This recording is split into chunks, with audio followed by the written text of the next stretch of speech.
لبيك اللهم لبيك. gbogbo mùsùlùmí káàkiri àgbáńlá ayé ilẹ̀kùn hajj àti umrah ìrọ̀rùn ti ṣí láti ṣe hajj àti umrah onífọ̀kànbalẹ̀ ẹni tó mọ̀nà ló yẹ ká tẹ̀lé làṣẹ wá ń gbé wá láti wá jẹ nínú àǹfààní tí ọ̀pọ̀lọpọ̀ ti ń gbádùn lábẹ́ iléeṣẹ́ Save Your Soul Hajj and Umrah Services èyí tí Alhaji Saheed Shittu léwájú ẹ̀ ẹ kúkú tí mo ti Saheed Shittu wípé ìlànà sunna ló ń tọ̀ bí ànábì ṣe ṣe umrah àti hajj láṣẹṣẹ o ètò tó gbópọn ni Alhaji Saheed Shittu ti ṣe sílẹ̀ ilégbé ìrọ̀rùn tí ò jìnnà sí haram ní Maka àti Madina siara ọ̀fẹ́ pẹ̀lú àwọn àfa onímọ̀ oúnjẹ tó dọ́sọ̀ ní Maka àti Madina ìtọ́jú tó péye láìgbò láìyẹ̀ pabambari ẹ̀ ní pé àǹfààní ìsan díẹ̀díẹ̀ ń bẹ lọ́dọ̀ wọn láti wá jẹ́ alábàápín nínú hajj àti umrah ìrọ̀rùn 2020 ẹ máa pe Save Your Soul Travels and Tours lórí ẹ̀rọ ìbánisọ̀rọ̀ yìí +447 9461 18721 tàbí +447 9461 18722 àràfà 2020 Save Your Soul là ń bá lọ.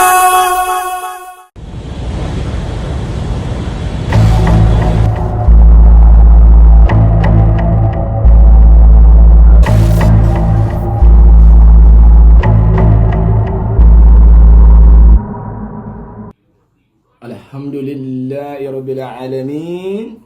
wassalatu wassalamu ala Muhammadil amin wa ala alihi wa ashabihi al-ansar wal muhajirin wa tabi'in lahum bi ihsanin ila yawmiddin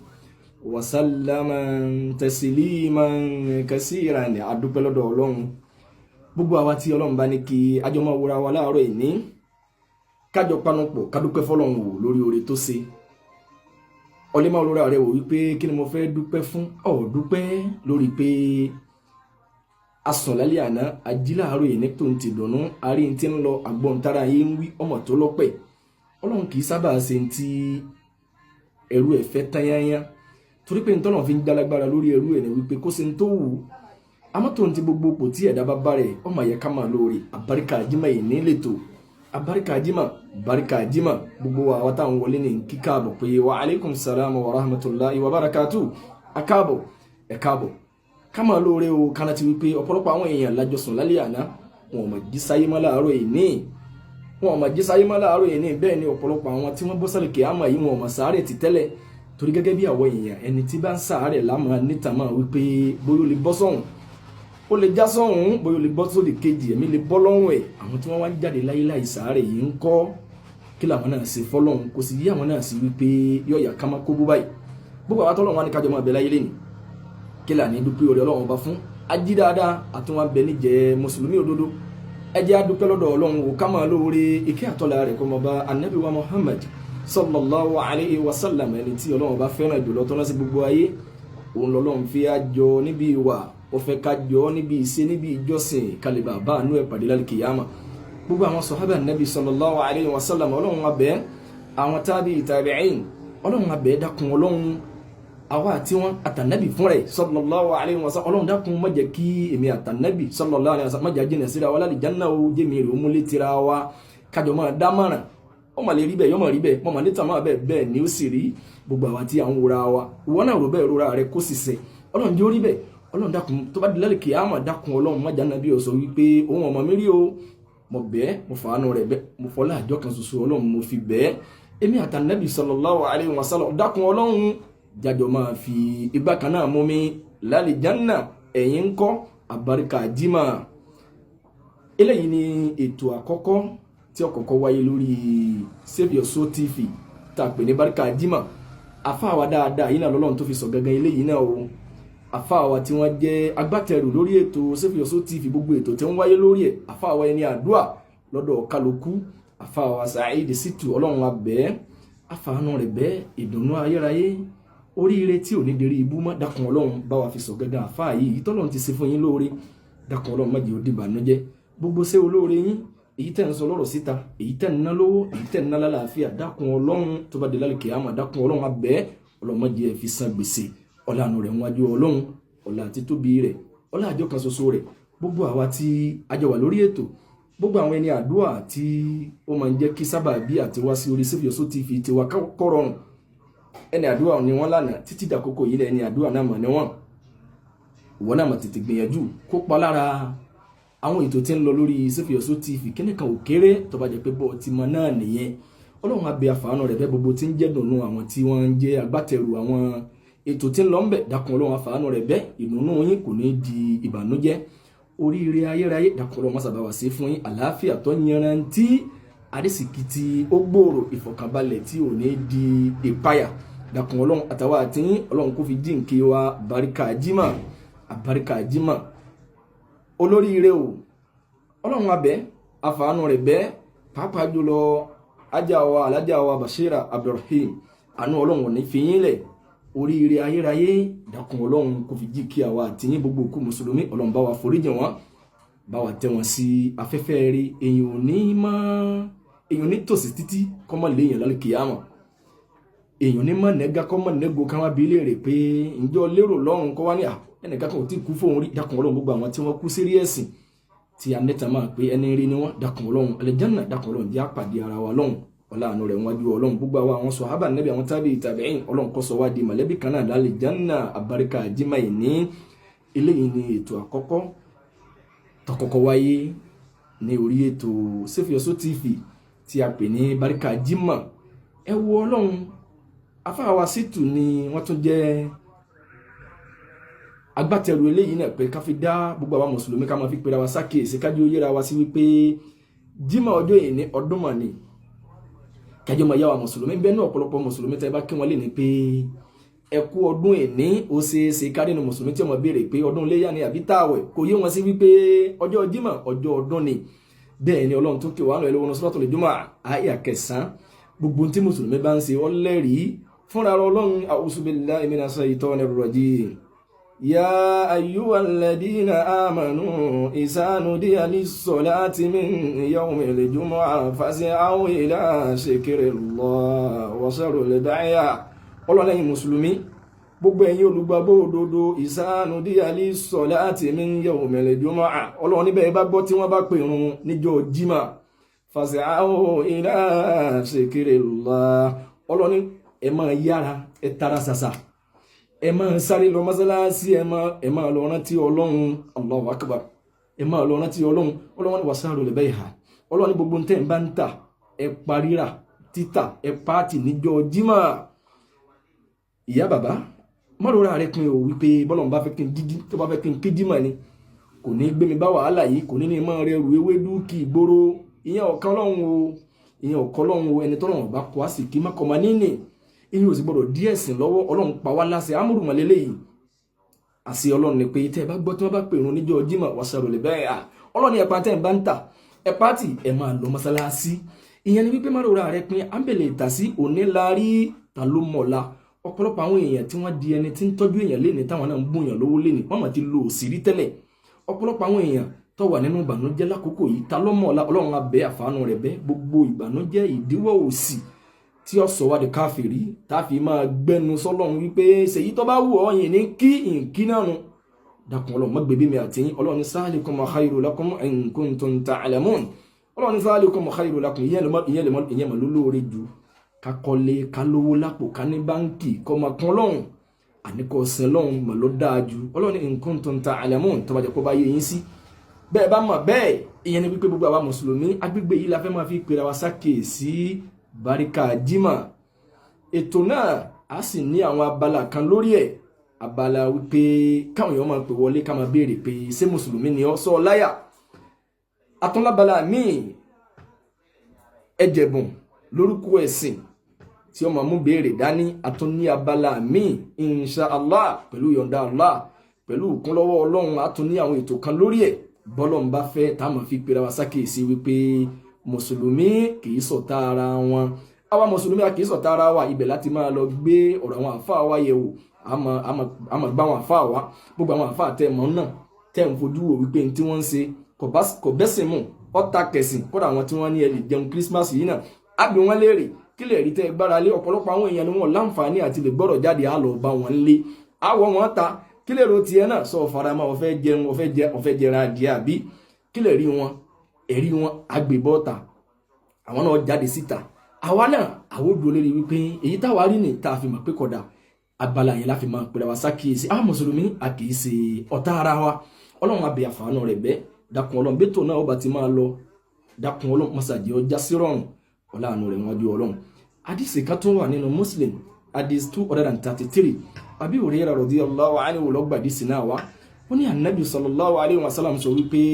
as-salatu al-khams wal jumu'ah ila al-jumu'ah kafaratu lima baynahunna ma lam tughs al-qaba'ir Ànábì sallallahu alayhi wa sallam sọ pé ìrun wákàtí márààrún lójúmọ́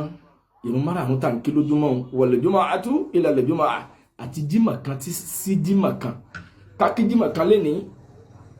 ká tó kí mi níjọ́ mẹ́jọ ọlọ́njọ́ bá wa dáadáa Ànábì sallallahu alaihi wasallam sọ pé kafaratu lima baynahum ìfọ̀ ẹ̀ṣẹ̀ rẹ ni o ìpa ẹ̀ṣẹ̀ rẹ níwájú Ọlọ́run ni jímọ̀ kan sí jímọ̀ kan ó jẹ́ wípé jímọ̀ kan lé ní lèyàn bọ́ kó nú ẹ̀ṣẹ̀ wípé Ọlọ́run ó ní ọ̀sẹ̀ mi máa mọ yáfi rẹ̀ gbogbo ń tọ́ sí Ànábì sallallahu alaihi wasallam wá fi òfin sí wípé malam tugisal qaba'ir èyí tí ó bá ti ní ìsàkítánà balẹ̀ kaba'ir tó bá ti lè jìnà sáwọn ẹ̀ṣẹ̀ ńláńlá ni o àwọn ẹ̀ṣẹ̀ wo lẹ̀ṣẹ̀ ńláńlá bí kéèyàn yapa òbí ẹni tí ìyá àti bàbá ń ṣépèlé àfà bókú jímà ó ṣeé ṣe kọ́lọ́ má gbàgbọ́ ẹ̀ ẹni tí ń ṣẹbọ pẹ̀lú Ọlọ́run ọ̀nlọ jímà ọ̀tún di oúnjẹ mára ọ̀nlọ jímà ọ̀tún ní lónìí jímà yìí náà kìlọ̀ bá débi àtún wẹ̀ṣẹ̀ ayé káyé ọmọ mọ́ ni ẹ̀yọ́nú ayé gbogbo nǹkan wọ̀nyí kì í ṣe tí a bọ̀rọ̀ bá lọ́wọ́ mùsùlùmí gbogbo àwọn nǹkan wọ̀nyí bọ̀bá kí jímà wò ó má jẹ́ ń tàn ọ́ kọ́ ọwọ́sọ tuntun jù bẹ́ẹ̀ lọ ọmọ ní gbalada gbogbo tẹ̀sùbá tó ń fa kàkàkàkà yìí tó ń de tó ń bẹ́ ń dí rẹ òkà kúsanní tó ń bẹ lọ́wọ́ àrínà oúnjẹ ni àgbélépọ̀ tá ni ẹ̀yọ́nú ayé ni má jẹ́ ń tàn ọ́ ànàsáré ni àlùwó ni òkígbẹ́ ni gbogbo ń tẹ́ ẹ ṣe wọ̀nyí ọmọ takẹ̀sìn gbogbo àwọn kàbáhìr àwọn ẹ̀ṣẹ̀ ńláńlá nínú ẹ̀ ní kéèyàn máa mutí ẹni tí ń mutí ẹni tí ń jẹ rìbá ẹni tí ń jẹ owó èlé ẹjá jìnà sí gbogbo àrú àwọn nǹkan wọ̀nyí bẹ́ẹ̀ ni ṣìnà ṣíṣe bẹ́ẹ̀ ni kéèyàn máa jalè kéèyàn máa mú nǹkan ní nǹkan máa nǹkan gbogbo tó kù tí ìwọ náà máa wípé ní tí ń ṣe yìí Ọlọ́run kò lè yọ́nú sí ọmọ Ádámù ò lè bá mi bí kí wọ́n ṣàdúrà fún mi Ọlọ́run ọmọ fẹ́ máa jìnà sí Abi Hurairah radiyallahu anhu ona ló tó gbàdé sí wa hadisi náà tún wà ní Muslim Abi Hurairah ní Annabi sallallahu alaihi wasallam sọ pé khayru yawmi tala'ati alayhi shamsu yawmul jumu'ah fihi khuliqa Adam wa fihi udkhila al-janna wa fihi khurija minha ó ní ọjọ́ tó dáa jù ọjọ́ tí òun máa yọ sáyé tó dáa jù tó tú ọjọ́ Jímọ̀ ò sí ìyẹn ló bí àwọn àgbàlagbà ńlẹ̀ Yorùbá wọn kì í kíyàn pé ẹ̀báríkà àlàmísì ẹ̀kú àlàmísì ní tí wọ́n mọ̀ kí wọn náà ní wípé àbáríkà Jímà ẹ̀kú ewu ọjọ́ ńlá gbogbo nǹkan wọ̀nyí ló ní tó bí o Yorùbá àmàgbékalẹ̀ ọ̀rọ̀ púpọ̀ bí mo bá tún táyé wá tó bá jẹ́ pàábà tún táyé wá o nínú Yorùbá mà ní yà sí ṣé tí wọ́n rí ni wọ́n fi rò pé Yorùbá ò dá àwọn àmàlà dáa ju lẹ́yìn ìran Lárúbáwá àwa la tó kù lọ́wọ́ díẹ̀ dáadáa wọ́n mọ̀ pé nínú àṣà nínú ṣe àwọn àgbàlagbà bá lẹ́nu wọn mọ̀ kí wà wípé àbáríkà Jímà ẹ̀kú ewu ọjọ́ ńlá àṣẹ tí wọ́n ń wí yìí ó ṣe déédéé àdìsí Ànábì wa Muhammad sallallahu alayhi wa sallam ẹ káàbọ̀ sórí ètò wa yìí ni a pè ní báríkà Jímà Ànábì sallallahu alayhi wa sallam ní ọjọ́ tó dáa jù láyé tí òun máa yọ sáyé tó tó ọjọ́ Jímà ò sí Ànábì nítorí pé ọjọ́ náà khuliqa Adam ọjọ́ náà lọ́lọ́run dá Ànábì Adam ìyẹn ni pé ọjọ́ tó lọ́run dá bàbá wa ọjọ́ Jímà ni wà fihi udkhila al-janna ọjọ́ náà lọ́lọ́run fi Ànábì wa Adam àti ìyá wa Hawa ọjọ́ náà lọ́lọ́run fi wọ́n wọ al-janna wà fihi khurija minha ọjọ́ náà lọ́lọ́run tún lé wọn jáde o ìyá wa àtẹ̀yìn tẹ̀ ń wá ẹ̀tẹ̀yìn bàbá wa Ànábì Adam ọlọ́run dá ọjọ́ náà lọ́lọ́run fi wọ al-janna inú al-janna yìí lòun àti ìyàwó rẹ̀ ìyá wa Hawa ni wọ́n ti jọ lo ayé ìyá wa Hawa àti Ànábì wa Adam nígbà tọ́lọ́run tún lé wọn jáde kúrò lálìjánà jọ Jímà náà mà ní àjọjá sí pé ìpìlẹ̀ orí àwọn ẹ̀dá ìpìlẹ̀ bàbá tó bí wa wípé bàbá mi tá bá bi ọ́ léèrè pé ọjọ́ wo ni wọ́n dáyé èyí tó fi máa ka pé bàbá mi wọ́n bí wọn ní 1964 ìyá mi wọ́n bí wọn ní 1936 gbogbo yẹn ibi tó bá ti gbé ni wípé ẹni tó jẹ́ bàbá wa àgbà ọjọ́ Jímà lọ́lọ́run ọba gbé dìde ọjọ́ Jímà lọ́lọ́run ọba dá ọjọ́ Jímà lọ́lọ́run ní kó máa wà nínú àlìjánà ọjọ́ Jímà náà lọ́lọ́run tún lè jáde kú ńbẹ̀ àjọjá sí wípé nínú ọjọ́ tọ́fẹ̀ dáa jù àfà ọjọ́ Jímà mà ní àdísì kan tó wà tí Abi Hurairah radiyallahu anhu náà tó gbà wá àdísì náà máa lálàáfíà gan ìyá wa Abu Hurairah ní Ànábì sallallahu alaihi wasallam sọ pé khayru yawmi tala'at fihi shamsu yawmul jumu'ah fihi khalaqa Adama wa fihi udkhila al-janna wa fihi khurija minha wa la taqumu sa'atu illa fi yawmil jumu'ah. Àdìsí yìí náà ó tó jọta kọ́kọ́ àmọ́ lékún sí. Ó ní ọjọ́ tí òun máa yọ sáyé ní ọjọ́ tó dájú fọ́mọ ẹ̀dá tó tó ọjọ́ Jímọ̀ ò sí. Ọjọ́ tó dájú ọjọ́ Jímọ̀ mà ní ọjọ́ olóore ọjọ́ tó yẹ kí mùsùlùmí ká máa yàtọ̀ nílé wọn léni ọjọ́ ìní ọjọ́ ọdún mà ní ọdún ọ̀sẹ̀ Ọlọ́run fàyè lẹ̀ gbogbo aṣọ tó kápamọ́ ẹlòmíì ti fọrùn kaṣọ míì lẹ́yìn oṣù mẹ́fà sẹ́yìn ni a máa ní àǹfààní láti lè máa tọrùn àwọn aṣọ tá a ní máa mọ jáde máa yọ ní tuntun bọ́ọ̀ bá ròde kan lọ n ò pè ọ́ sóde ìyàwó n ò pè ọ̀rí bí ìyàwó kan lọ ìdùnnú bóyá dùnnú tán ládùúgbò yín ọ̀rí ilé ọlọ́mọ lọ àní Jímọ̀ ọdún mà ní bàbá láǹfààní tó lè ra nǹkan tuntun wálé lè ní mà ra wálé ẹ̀pàdé ẹsẹ̀ ní yọ̀tọ̀yọ̀tọ̀ gbogbo àwọn ọmọ yín ẹ jẹ́ kí wọ́n mọ̀ wípé òní ni Jímọ̀ barika Jímọ̀. Ànábì wa Muhammad sallallahu alaihi wasallam ọjọ́ náà lọ́lọ́run dá Ànábì wa Adam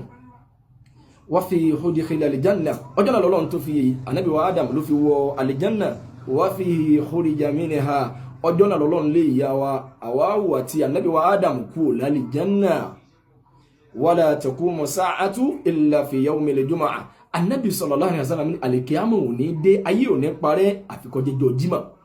àjẹjá sí pé ọjọ́ Jímọ̀ náà láyé ò tún parẹ́ láwọn àgbàlagbà máa fi kí wa tó bá dìrọ̀lẹ́ ọjọ́ Jímọ̀ tí wọ́n rí pé ayé ọ̀parẹ́ máa ń jọ́nà wọn wà ní àkú ìwọ ọjọ́ ńlá ìyẹn ni wípé abọ́yọ́nbi tòní ayé ọ̀parẹ́ máa ń lé ní tó bá jẹ́ pé Jímọ̀ tòní láyé ọ̀parẹ́ ìyá bàbá síbi tó ti ń fẹ́ gùsì náà ní kíkú ti bá ọ tó pa Jímọ̀ ti tọ́ kí síbi tó ti ń fọṣọ yìí náà ní kíkú ti bá ọ tó bá jẹ́ ẹnìkan ọmọ Ọlọ́run nìkan lọ́mọgbà Ọlọ́run nìkan lọ́mọjọ́ àmọ́ yìí tó dá mi lójú ni wípé ayé ò tí ì ṣetán tí ọ̀parẹ́ ní sàwọn àrọ́mọdọ́mọ wa wọ́n máa lo ayé àmọ́ ṣe dáadáa kalẹ̀ ńtọ́ bá ṣe lẹ́sìn làwọn ọmọ àrọ́mọdọ́mọ rẹ̀ ọmọ wípé bàbá tó bí wa lọ́mọ mùsùlùmí gidi ni ìyá tó bí mi lọ́mọ kì í fẹ̀sìn ṣeré lódodo Jímọ̀ kì í ṣe túláàsì fún obìnrin òdodo ọ̀rọ̀ lọ́gbọ̀n àmọ́ tó bá fẹ́ lọ Ànábì sallallahu alaihi wasallam ní wọn ò gbọ́dọ̀ kọ fún ọ kí wọ́n jí ọ lọ àmọ́ kájí ó yí ọ wípé Jímọ̀ kì í ṣe túláàsì fún obìnrin lódodo àmọ́ bá ọba lè lọ tọ́rọ̀ tí ọkùnkùn tí mọ̀ọ́rún kí tẹ́lẹ̀ náà bọ́bá fẹ́ fi kí àyílà sọ̀rọ̀ pé kúkú kí lọ́hún kí fati ààrẹ ọ̀dámọ́ràn wo náà wúbọ̀ ti ń kábàrà wúbọ̀ ti pàṣẹ pọ̀ bígbà tí wà tí yẹn fẹ́ jẹ̀sẹ́ ọ̀sẹ̀ dí gangan bígbà tí ọ̀fẹ́ kí asọ̀bọ̀nù kótó gbogbo àwọn nǹkan wọ̀nyí àyè tí màá kí kọ́ lọ kí lẹ́yìn imam kọ́ sí máa wo bó ni wọ́n ti ń ṣe yìnyín máa jẹ́kọ̀ọ́ fún ọ bọ́ọ̀ bá ti máa kí dáadáa lọ kẹ́kọ̀ọ́ ẹ̀ nínú mọ́sálásí súnmọ́ àwọn àfáà tí wọ́n gbẹ́sìn yìí ládùúgbò pé ẹ dákun ẹ tún mi kọ́ bí baálé rẹ̀ ọ̀bámọ̀ yìí tó dáa jù ní kọjá pọ́kọ rẹ̀ náà ní kọ́kọ́ àmọ́ bí ọ̀bámọ̀ tó ní bẹnu ọkùnrin tó jẹ́ pé òun gan fún rẹ̀ fatia rẹ̀ ọ̀mà dámáràn gbogbo ẹ̀yin tí àjọ ń wòra wa Barika Jímọ̀ ní ètò ẹ jẹ́ kí a mọ ọjọ́ ìní sí ọjọ́ kan pàtàkì níwọ̀n bá lé ní lákànṣe ní ṣókí ní ọbẹ̀ oge kò ní pọ̀ púpọ̀ àmọ́ fúnra Ọlọ́run náà àyà kẹwàá nínú Suratul Jumu'ah àyìn náà Ọlọ́run tún ní fàyísà qudiyati ssalatu fantasiru fil ardi wabtaghu min fadlillahi wazkurullaha kaseeran Ọlọ́run wá ní wazkurullaha kaseeran la'allakum tuflihun Ọlọ́run ní tẹ́bá kírun tán tẹ́bá ti parí ìrun fàyísà qudiyati ssalatu fantasiru fil ardi Ọlọ́run níbẹ̀ bá ti parí ìrun tán tẹ́ kírun Jímọ̀ tán fantasiru fil ardi Ọlọ́run ní ẹ fọ́nká sórí ilẹ̀ wabtaghu min fadlillah ẹ máa wá orí èmi Ọlọ́run káàkiri àjùlọ èmi Ọlọ́run ọkùnrin gidi kì í jòkó sílé ìwọ ọkùnrin gidi ọmọ wa táwọn ará ilé rẹ̀ ọjẹ tí wọn fi ní dọmọkọmọ tíyàwó rẹ̀ òfin ní di ìyàwó oníyàwó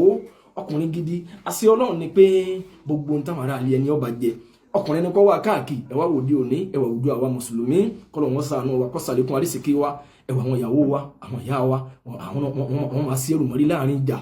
obìnrin bẹ̀rẹ̀ yọmọ wa láàgùn ìkẹ́ obìnrin bẹ̀rẹ̀ tó lọ jà láti aago 6 àdájí tó wọlé láago 10 alẹ́ ẹ má jà tara wa ìgbádùn ọ̀hún dà mọ́ lára rẹ̀ oyè yín gbogbo ẹ̀yin ọkùnrin Ọlọ́run kó ṣàánú wa obìnrin ó mà dáa púpọ̀ kó jẹ́ pé iṣẹ́ tí wọ́n bá máa ṣe obìnrin ọba ti ẹ̀ ṣòwò kó má jẹ́ èyí tí yọ fà kó bá ẹlọ́nàlẹ̀ Haúsá ẹ̀ máa wá bá wọn obìnrin bẹ̀rẹ̀ wọn wá ń gán ọkọ̀ obìnrin bẹ̀rẹ̀ àwọn ìyá wa nínú tírélà kílẹ̀ ń wá obìnrin tí ń bẹ ní ọkọ tó lọ fẹ́ kọ́lé túláàsì sọ́ọ̀kù lọ bẹ̀ ni sọ́fìlì ọkọ rẹ̀ lè ọkọ lọ bẹ̀ ó ẹ fẹ́ fi rẹ́ǹtì ni ẹ̀yin náà fẹ́ lówó ó ẹ fẹ́ gun mọ́tò lábẹ́ ọkọ ẹ dúró níbi tí ọlọ́run bá ní kí ẹ dúró ọlọ́run tí wọ́n bá ti tẹ́ bá ti kírun tán gbogbo àwa mùsùlùmí wabtaghu min fadlillah káwá jíjẹ mímu káwá lọ wazkurullaha kasiran ọlọ́run ní ẹ wá rántí èmi ọlọ́run ọba lọ́pọ̀lọpọ̀ la'allakum tuflihun ọlọ́run níbẹ̀ bá fẹ́ jèrè ìyẹn ní wípé gbogbo ẹni tí ó bá rántí ọlọ́run púpọ̀ lé á jẹ́ ká máa tẹ̀síwájú lórí ètò Barika Jimoh gbogbo tí ẹ rò pé amẹnubà lé níhun àní débẹ̀ tán lé nítorí pé èní nípìlẹ̀ èní níbẹ̀rẹ̀ ọlọ́run abẹ́ àfààní rẹ̀ bẹ́ẹ̀ kókó wa lọ́wọ́ a máa mẹ́nubà kí ni múra sílẹ̀ níjọ́ Jímọ̀ kí ni mùsùlùmí gbọ́dọ̀ ṣe ipò wo ni mùsùlùmí gbọ́dọ̀ wà bó la ti kí bó ló ti yẹ kọ́ kí Allahu akbar àkú oríire àkú ọdún èní ọdún ni ọlọ́run ní wazkurullaha kasiran ọlọ́run ní ìrántí èmi ọlọ́run ọba lọ́pọ̀lọpọ̀ ìyẹn ni pé ọlọ́run tú wálẹ̀ níjọ́ Jímọ̀ ká má fi àkókò wa ṣeré níjọ́ Jímọ̀ àdìsí kan wà tó wà ní Abu Dawud ó wà ní Nasa'i Jabir ibn Abdullah lọ́gbà àdìsí náà wá àní Rasulillahi sallallahu alaihi wasallam ó lọ́gbà àdìsí wà látọ̀dọ̀ Nabi sallallahu alaihi wasallam qala Ànábì sọ pé yawmul jumu'ah ashratan sa'atan la yujadu fiha abdun muslimun يسأل الله شيئا إلا أتاه إياه فالتمسوا آخر ساعة بعد العشر الله أكبر صلى الله عليه وسلم àdìsí náà lálàáfíà parí o àdìsí tí ó yanrantí ni Ànábì sallallahu alaihi wasallam ní ọjọ́ Jímọ̀ wákàtí méjìlá tó wà ńbẹ̀ la yujadu fiha abdun muslimun kò ní bá mùsùlùmí láyé mùsùlùmí kan kò ní sojú ẹ̀ kọ́mọ̀ wípé ọjọ́ Jímọ̀ rẹ̀ yas'alullaha shay'an illa ataahu iyyahu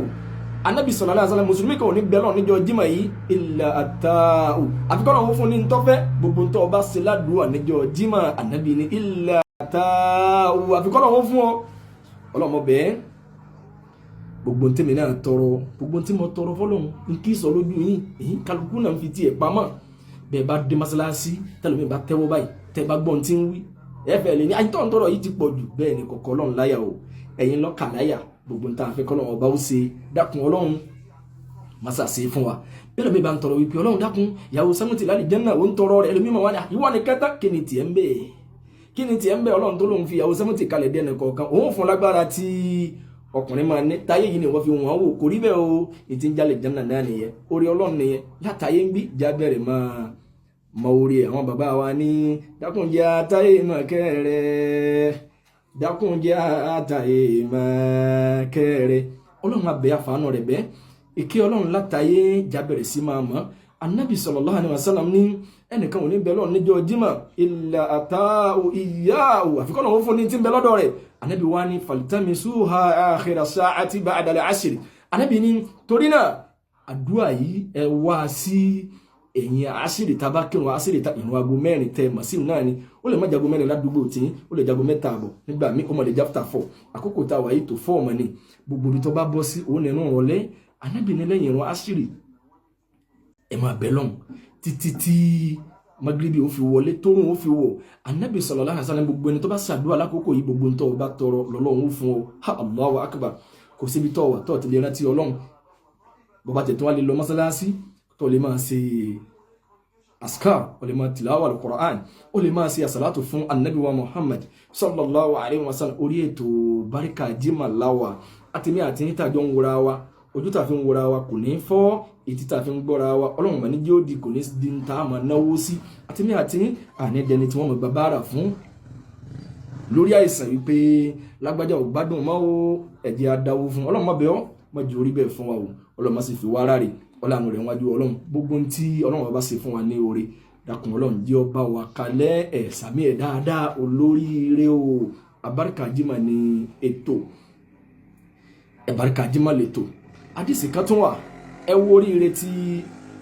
ó lágbára jù Ànábì sallallahu alaihi wasallam ní àdìsí tún lálàáfíà parí o Ànábì sallallahu alaihi wasallam sọ pé ma min muslimin yamutu yawma al-jumu'ah aw laylata al-jumu'ah illa waqa'a Allahu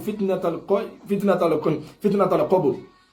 sallallahu alaihi wasallam Ànábì sallallahu alaihi wasallam sọ pé ní ma min muslimin kò sí ẹni náà nínú mùsùlùmí èyíkéyìí nínú mùsùlùmí ọkùnrin ni àbúbẹ̀rin yamutu yawma al-jumu'ah ó wá kú níjọ́ Jímọ̀ aw laylatal jumu'ah aboku sí alẹ́ ọjọ́ Jímọ̀ kò kú láàárọ̀ ó kú lálẹ́ ó kú lọ́wọ́ ọ̀rọ̀lẹ́ ó kú ní alẹ́ ìjọ àlàmísì mọ́júmọ́ jímọ̀ Ànábì ní illa waqa'allahu fitnatal qabr àfi kọ́lọ̀ wọn là kọ́lọ̀ wọn sọ níbi ìyà sàárè nítorí wọn ò ní jìyà sàárè mọ́ ìwọ̀n bí yẹn àtẹ̀mí ta ní bẹ́lọ̀ kó wọn bọ́jọ́ ìní lọ kò sí ẹni náà nínú wa bí ìyà sàárè ti wò ó le tó kò sí ẹni tá a sọ fún lẹ́ni pé Ọlọ́run jẹ́ ọ fi ọjọ́ ìní lọ yóò ní nínú ọ̀tá mi lọ́wà kálukú wa ò gbọ́ àdísì yìí dé lẹ́vù yìí Ọlọ́run àfàánú rẹ̀ bẹ́ẹ̀ Jímọ̀ òní oríire tí ń bẹ́ẹ̀ dákun Ọlọ́run jími àti yín ó ṣe ọlọ́mọdé asorí ibú o ọlọ́run rẹ̀ wájú Ọlọ́run báríkà Jímọ̀ ìní ètò tí a wà lórí ẹ̀ ètò yóò máa tẹ̀síwájú àmọ́ lẹ́ni àfẹnu ẹ̀gún ibi tí mo dé yìí gbogbo àwa tí a jọ ń wora wa láti ìgbà tí a ti bẹ̀rẹ̀ àánú Ọlọ́run tí Ọlọ́run bá máa ṣe fún ẹ̀dá ẹ̀ tí máa ṣe fẹ́rù ẹ̀ dákun Ọlọ́run má jẹ́ ó forú wa ọlọ́run rẹ̀ wájú Ọlọ́run orúkọ tèmi tí a jọ ń ṣètò ó ti yé kálukú yín ní ti ó ti yé yín mọ̀nà ẹ̀yin tẹ́tí mọ́ ẹ̀ta ìpè kámọ̀ nídìí nọ́mbà tí a máa pera wa sí bóyá lórí àwọn bí a ti fẹ́ kétò náà lọ bẹ́ẹ̀ náà bá rí mọ̀ràn kan sí kejì wípé ẹ̀bá tó fi léyìí kún ẹ pè nọ́mbà náà òní 08033537107 tó bá jẹ́ pé àwa tí a sí ní Nàìjíríà ni ẹ fi +234 sí jẹba ti fi sí àfáà èmi náà ní gbé fúnra mi o Ọlọ́run má jẹ́ kí ìrànlọ́wọ́ má jẹ́ di létí wípé ẹ bá ń dá wọn lóhùn ìgbọ́n tí wọ́n ń wí mọ́ subhanaka allahumma bihamdika ashhadu an la ilaha illa ant astaghfiruka wa atubu ilayk assalamu alaikum wa rahmatullah.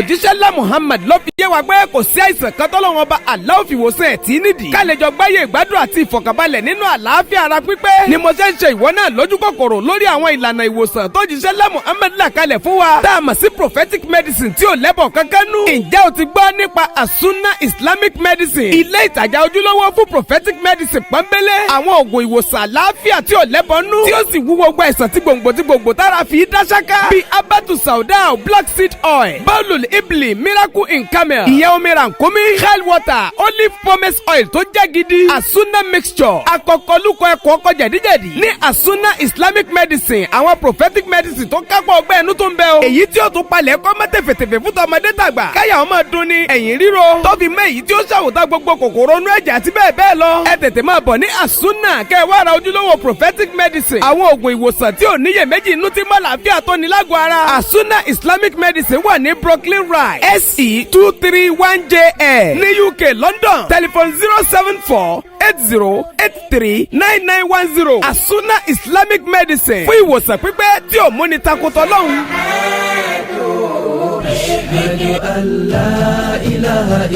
Asalaamu alaikum gbogbo mùsùlùmí ọ̀kan pàtàkì lára súnà nábì tá a fi lè wá ojú rí ọlọ́run jèrè ayé àti tàlìkì àmà ni umra ṣíṣe lóòrèkóòrè fẹ́ni tọ́lọ́run bá yọ̀ǹda fún láti wá ṣe umra onífọ̀kànbalẹ̀ you fit fly pẹ̀lú àjọṣepọ̀ Baka Travels iléeṣẹ́ Shehu Akeugba Góòlù ló ṣílẹ̀kùn ẹ̀ oníbejì gbáǹkọ́gbì ìrìn àjò ẹ̀sìn tó fi mọ́ta fẹ́ ká ṣe umra ní Mẹ́kà Mádínà ká wá darí sí Dubai láti Wednesday ọjọ́ 15 oṣù kejìlá ọdún yìí títí di Tuesday ọjọ́ 7 oṣù kínní ọdún 2020 ẹ tètè kàn sólú iléeṣẹ́ you fit fly ní block 7 plot 15 7 up road Olúyọ̀lé main estate ring road Ìbàdàn tàbí lólú iléeṣẹ́ Baka Travels tó wà ní Rainbow bus stop òpópónà Ìwó road sí Ọ̀jọ́ Ìbàdàn telephone 0703-711-7801 tàbí 0807-881-9014 ìrìn àjò umrah àti Dubai àjọṣepọ̀ you fit fly pẹ̀lú Baka Travel ìrọ̀rùn ló bá dé.